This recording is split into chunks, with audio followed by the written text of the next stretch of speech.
Hello and welcome to Odds Now. I'm Matt Hill and I'm joined by Brad Walker. This is the latest in our Euro 2024 group stage preview, where we're looking at each group individually here on the YouTube channel. Now, if that's not enough for you, you can head over to oddsnow.com, the tips and insights section of our website. We have 24 comprehensive team guides covering everything you need to know about every nation at this summer's finals. We have predicted 11s in there, betting tips, star players, managers, tactical approach. So you really can get yourself as clued up as you want to be on these Euros before they all kick off on June the 14th. Now, as you can tell by the title, in this particular video, we're going to be looking at Group E, and this group contains Belgium, who will be the favourites to progress through it. But they do have opposition in the form of Ukraine, Romania and Slovakia, who may be a little bit unknown to the general public, certainly casual viewers, but we're going to try and educate you a little bit on what to expect from these teams. So, Brad, I think the best place to start with this group is probably with Belgium. Interesting country to try and get a feel for, because they had this golden generation that was really well documented over the last sort of 10 years, never really delivered what was hoped or expected of them, I think it's fair to say. And this generation is in the process of phasing out a little bit, I suppose. We haven't got the likes of Eden Hazard, Toby Alderweireld, players of that ilk still in the team. But there is still Kevin De Bruyne, there is still Romelu Lukaku, and there's some emerging talents there as well. So I want to get a feel for where you think this Belgium side are at. Are they as good as a Belgium side as we've seen in the last 10 years, or are they a bit weaker? Where do you see it? Like you said, they certainly haven't got the individual players that they had over the last 10 years, with the exception of the likes of Kevin De Bruyne and Lukaku. They've been the nearly men, haven't they? I think for a while now. We've always been waiting for these major tournaments over the last 5 to 10 years. Like, is this going to be the one where they get over the line and really that golden generation really starts to bear fruit? But it didn't happen. I've got to be honest with you. We give our predictions to this group and how we think each of these teams will fare in the tournament as a whole towards the end. And I don't see Belgium going too far, if I'm honest with you. But in qualifying, you couldn't ask much more of them. They qualified comfortably top of their group, 2 points ahead of Austria, who finished second. Only 3 sides scored more than Belgium, and their star striker, as we mentioned there, Romelu Lukaku, finished as the top scorer overall in qualifying with 14 goals. No other player scored more than him. The manager, Domenico Tedesco, is yet to manage at a major tournament. He's quite experienced at club level, managed some big clubs across Europe, the likes of Schalke, Spartak Moscow and RB Leipzig. High pressure situations there. They're big clubs in their domestic leagues. So he's no stranger to operating at the top level.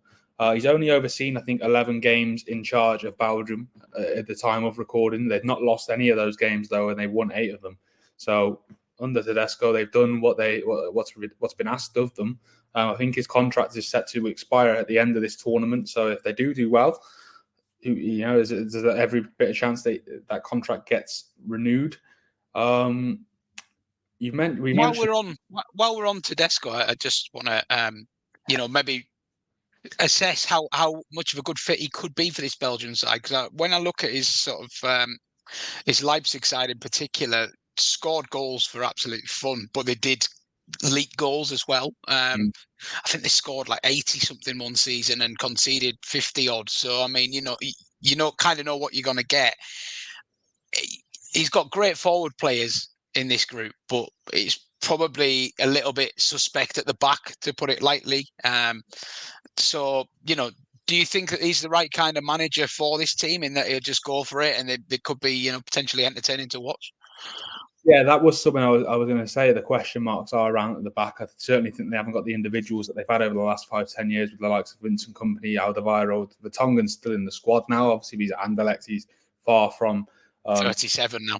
He's probably seen better days himself.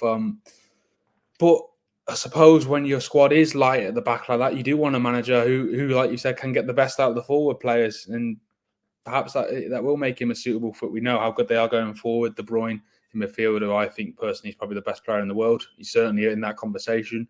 Romelu Lukaku, like you said as well, he scores goals everywhere he goes. Look at his record in qualifying, which I touched on then.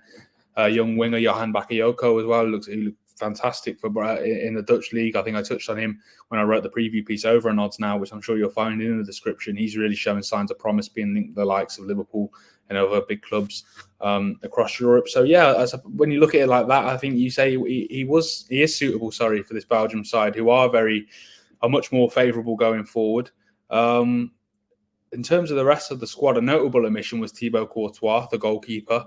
We know he's suffered with injury this season. He had, I think it was an injury to his anterior cruciate ligament, which kept him out for the majority of the season. He did come back towards the end for Real Madrid. I think he played 4 of their final games in La Liga, but he's not in. He's not involved in the squad, which I think. Yeah, interesting situation. That I believe he's had a bit of a falling out with Tedesco over not being given the captaincy after Hazard retired. I think he left the camp a couple of years ago when he was annoyed about not being given the armband. He's since apologised, but the fact that he's back fit for Real Madrid and not in this squad suggests all is not well between manager and player there, doesn't it? It's a big player to lose as well. It does. I think there have been rumblings over the last 3 or 4, 5 years about the situation in the squad, different rifts, and we've seen some strange quotes come out from some Belgian players at tournaments over the years. I suppose Tedesco, in his mind, he's thinking as important is managing what goes on the pitch. You need to manage what goes on off the pitch as well. Definitely. If you want to have everything on the pitch. So perhaps that come into it, like you said there. In terms of their fixtures, they start off against Slovakia, who we will discuss later in this video, but I think I'd say they're probably the weaker or the weakest out of the 4 sides. It's a tight group, but it's a good way to start for Belgium and get 3 points on the board there, which I think we'd all be backing them to. They've almost got one leg in the last 16, particularly with this format, with the 4 third ranked sides qualifying into the knockout stages. One issue, and it's going to be a sneak in towards my best bet with Belgium towards the end of the video. If they do finish top of the group, they'll be facing a third side from either group A, B, C, or D, depending on who gets through in third in that point. But if they do win that, which we would expect them to do, they could then be meeting France in the quarterfinals. And we did our video on Group D with France were in yesterday. I had them as the favourites to win the whole tournament. They're certainly up there. So that could spell trouble for them. If they were to struggle in this group and finish second, they would be facing up the runners-up from Group D. So Holland, France possibly, Austria or Poland. So I think Belgium, they've got a run in them. Like you said, they're very, very good going forward. But ultimately, I think when they get to those latter stages, that susceptibility at the back will, I think it will show. If you look at the 25-man squad, which has been announced, it's very, very, the names aren't as strong as they used to be. Like I said, let's say at that back line.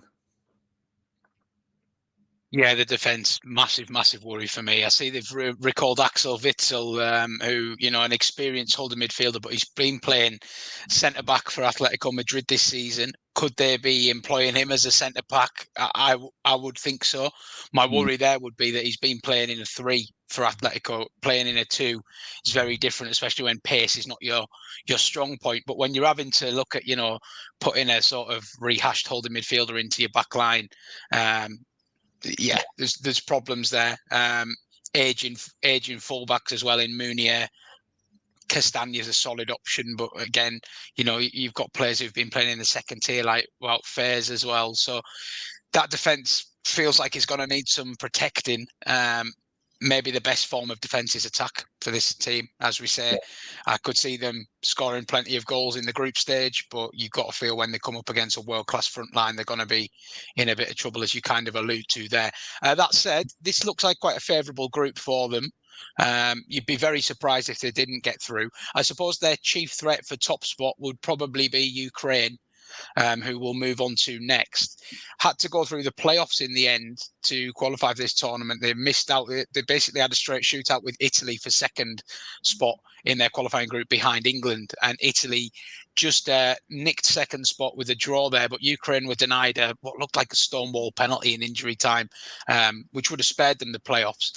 But as it was, they got through the playoffs. It wasn't easy for them. They had to win both games from behind, trailed 1-0 to Greece and Iceland, turned both games around. So, they've got a lot of heart and spirit in this team. When I look at the squad, especially in forward areas, there's some really sort of in-form, exciting young talent there.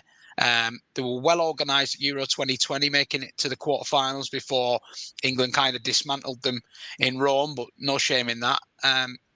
Yeah, they've got the bones about them to be a handful here, haven't they, Ukraine?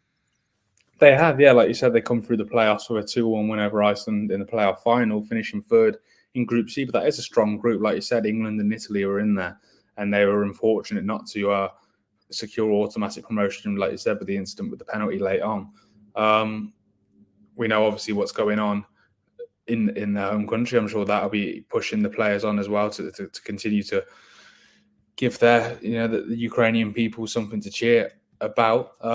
Look at their manager Serhii Rebrov. I think, and watchers of English football will be familiar with him. He played for Tottenham and West Ham as a player. He spent the majority of his career as a manager in Ukraine with Dynamo Kiev. I think he came through the youth system. He's also had brief spells in the Middle East and Hungary at club level before becoming Ukraine manager last June. You look at the squad, like you said, there's some real emerging talent there. The goalkeeper, Andrei Lunin, who filled in for Thibaut Courtois at Real Madrid, did a very, very good job there. Like Mykhailo Mudryk, who we're familiar with over here with Chelsea, has been a bit of a stop-start of his career in English football, but I think there's no denying that he has got talent, and whether he'll be almost more comfortable away from that pressure situation at Chelsea playing for his country remains to be seen. Alexander Zinchenko at Arsenal as well, we're all familiar with. The one guy that I look through out this squad is Artem Dovbyk, the striker at Girona. He had a brilliant season out in Spain. Girona, of course, finishing third in La Liga. He scored 25 goals for them this season in all competitions. And he's already got 8 goals to his name for Ukraine. I think he's only young himself. Like you said, there's a few young players coming through this squad which have a real opportunity to almost break through on the continental stage this Definitely. season. Just to add on Dovbyk as well, while you mention him, it's worth noting as well that his club teammate Sigankov is also in this team, who was a bit of a creator in chief. So there's a club connection there, which I always think helps on the international stage if you have that little bit of extra understanding. But yeah, I totally agree with you. Like Dovbyk, he's an interesting proposition. Romania and Slovakia, 2 games where you would say chance of getting on the score sheet. Could he be worth a little look in the Golden Boot market as a potential huge price each way? I don't know. Absolutely, I agree. There's, like you said, they're the first 2 teams that they play as well, Romania and Slovakia, in their first 2 group games, and I'd back them probably to beat. They're certainly capable of beating both of those on their day. We know how tournament football can work. Sometimes it's not always that straightforward. But the fortunate thing for Ukraine is if they can get enough points on the board there, that third game against Belgium kind of takes the pressure off for them. Alternatively, you can flip that the other way, and if they don't perform as strongly as they should in those first 2 games, the pressure could really be on them against a strong Belgium side who we both, I think, are tipping to top the group. Like you said, I'd expect Ukraine probably to secure a top 2 finish in second place, which will see them come up against the runners up of Group D in the last 16, possibly a tough draw there. And if they finish in third, there's multiple possibilities depending on the other teams who finish third in the other groups. But I agree with you, Matt. Yeah, I'd say outside of Belgium, this team probably is the strongest one to finish second in the group. They had a tough group in qualifying. There's a lot of interesting talent in that team, and I think they'll be an enjoyable watch. Yeah, I do as well. And just for anyone interested on what we discussed there, Artem Dovbyk is 66-1 to be Euro 2024 top scorer. You do get top 5 places paid out for each way with a few firms as well. So definitely one of bigger prices to add to your shortlist. You know, the top goal scorer market is often settled in the group stage, isn't it? When somebody gets a hat trick against a lesser team, gets them a bit of an advantage and stuff. So yeah, I definitely would not put anybody off a little look there. We do come to the other 2 teams in this group. Romania first, I think we'll tackle. Good to see them back at a major tournament. Obviously, a country with quite a rich history in their distant past, but more recently, we've not seen a lot of Romania on the international stage. When I look at this squad, they're not blessed with big name players. In fact, a lot of their kind of key players have had quite poor seasons, really, but they were really, really solid in qualifying.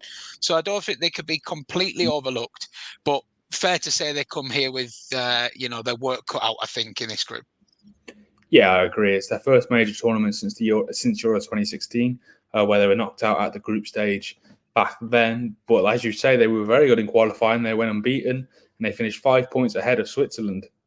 Switzerland, a very established team, particularly at European Championships. I think that's a very impressive feat. They took 4 out of 6 points against the Swiss as well in their 2 games that they played. So you can't ask much more of them, really. The manager, Eduard Iardanescu, he spent the majority of his career in Romania at club level before being appointed the national team manager in 2022. And he's like I say, he's overseeing a solid Romanian side who conceded just 5 goals during that qualifying campaign. Okay, it was a weaker group outside of Switzerland, but again, they did what was asked of them, and I don't think you can. What can you? They can only beat what's put in front of them.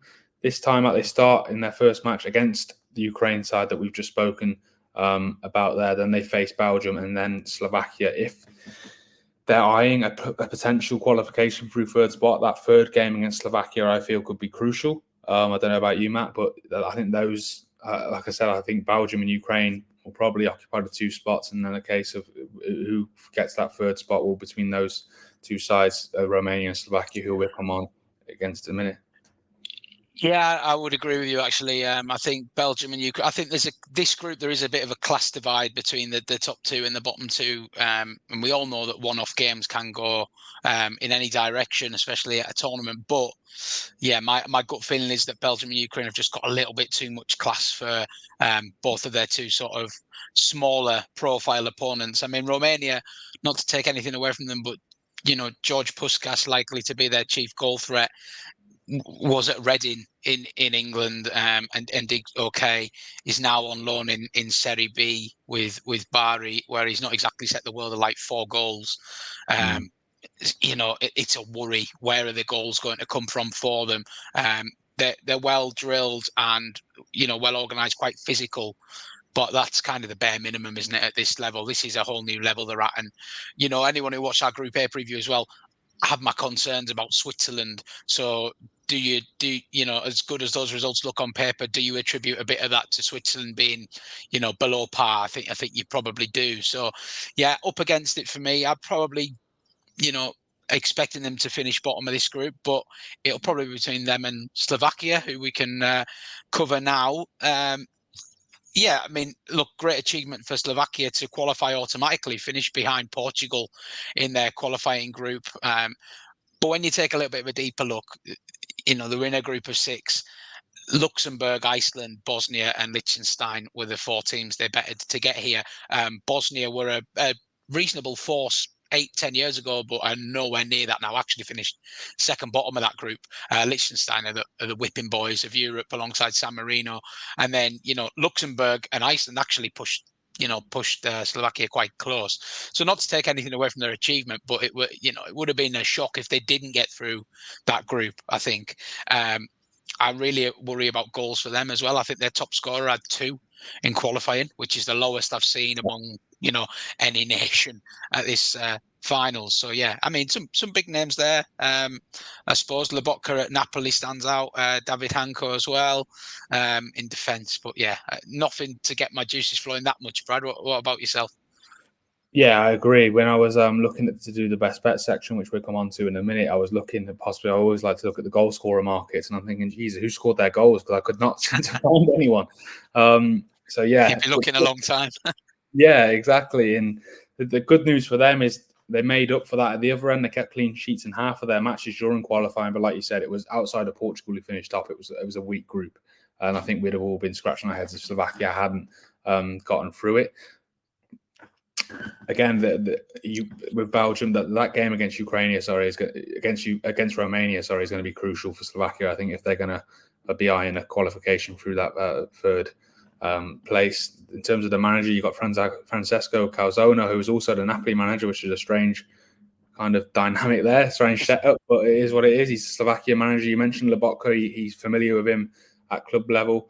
You got the likes of Milan Skriniar and Martin Dubravka as well from Newcastle, the goalkeeper, who probably names which will stand out for watchers of English and European football alongside the players which you mentioned. They come up against Belgium in their first game. Ideally, you don't want to be getting a hammering in your first game, but also you could flip that and say they can get the hard side out of the way and hopefully then try and get some points on the board in their final 2 games to give them the best shot possible of getting through. This possibly could be a group with the two weaker sides where the third place side ends up in the knockouts. But even if Romania or Slovakia did, I wouldn't be backing them to go much further than the last 16. I think that's fair to say. It's like you said, it's one of those groups where I think the top two are actually quite clear. It's not the case with all these groups we reviewed. Now, this is the 5th out of the 6 groups that we've reviewed, and quite a few of them have been open. But I'd be surprised if Belgium and Ukraine aren't going to be the ones going through in those first and second places. Yeah, look, I'd agree with you. I struggle to get too enthusiastic about Slovakia here. They got, like you say, probably a few more names you recognise than Romania, but the qualification was, nothing to write home about. They did what was expected of them. Like you say, clean sheets were key to that, but they weren't exactly playing potent sides.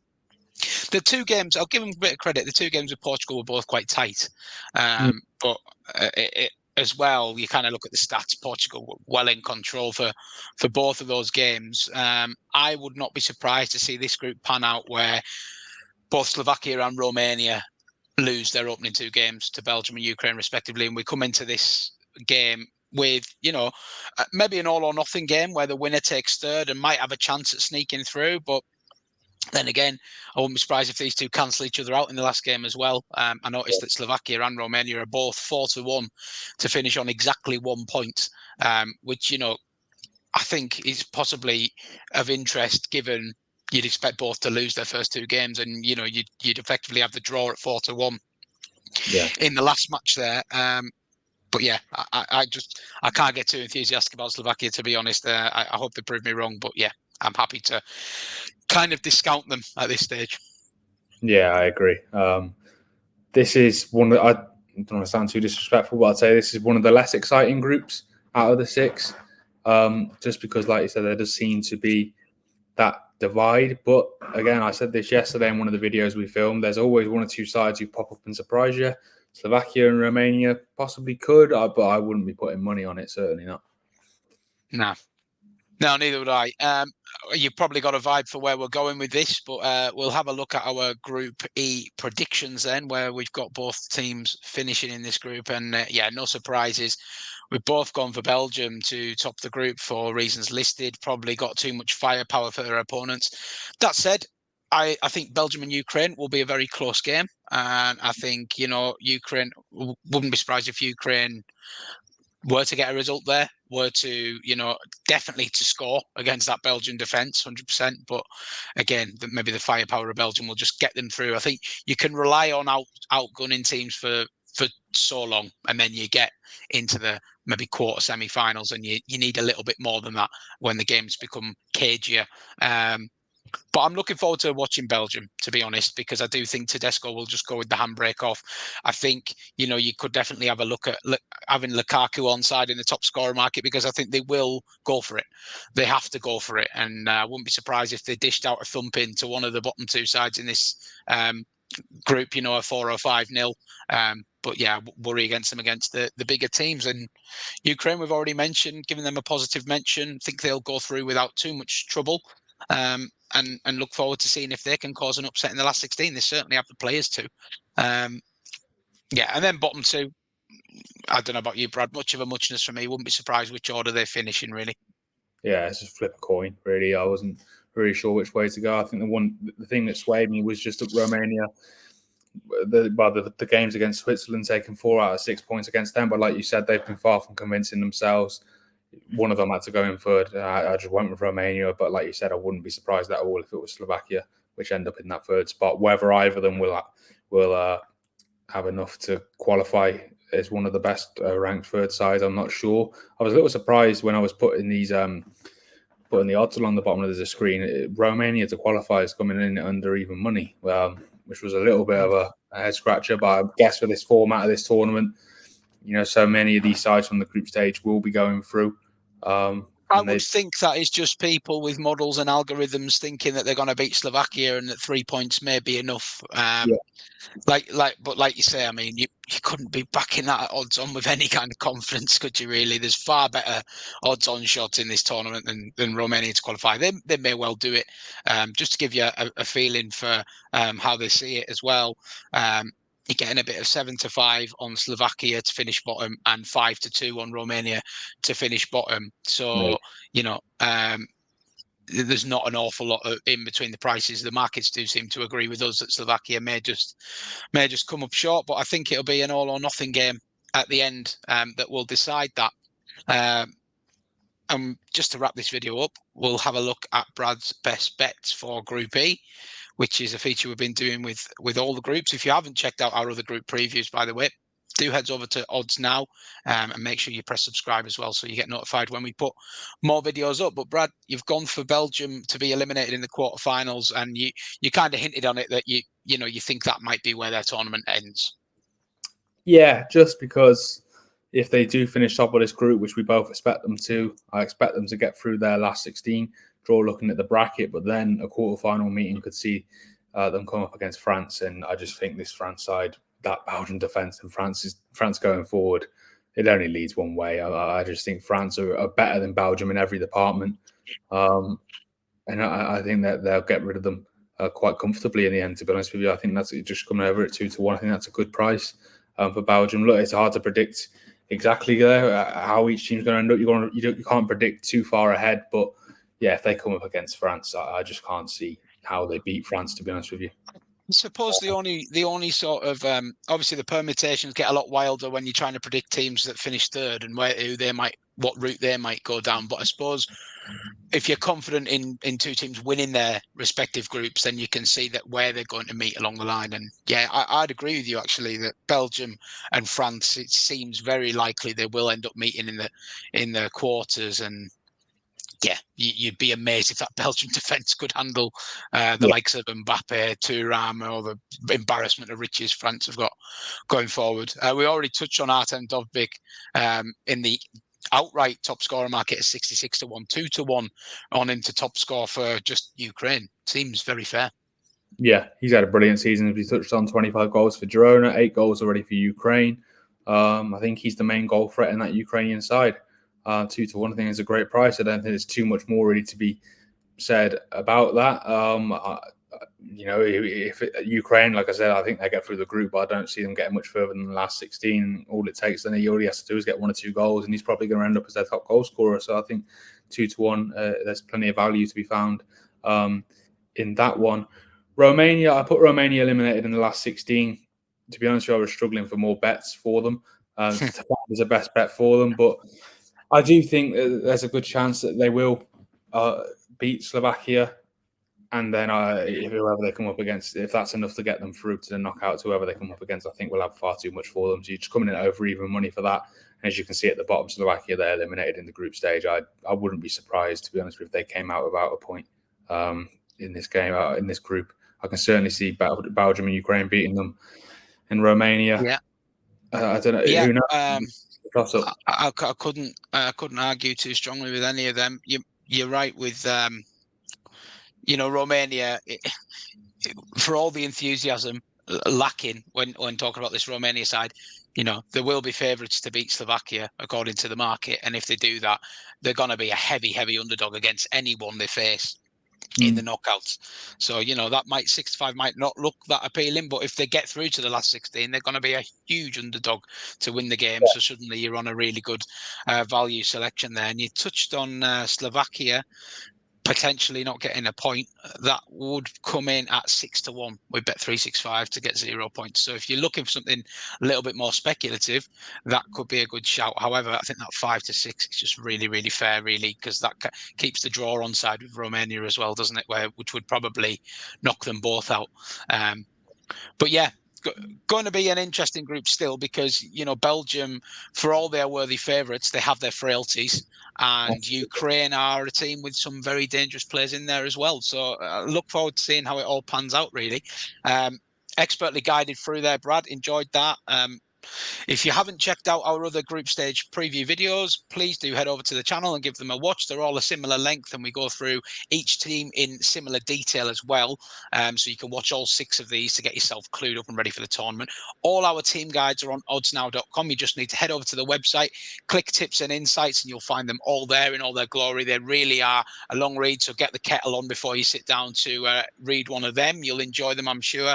And if you enjoy the content we're putting out here, please do give us a thumbs up on these videos. Please do comment below with your thoughts on our selections and what your selections are. And please do make sure you subscribe to Odds Now for all the latest betting content. We'll be having loads of daily videos throughout the European Championships, match previews. We've still got the top scorer market and other bits to look at as well. So to feast the content, please do join us, and we'll see you again very soon. Cheers for watching.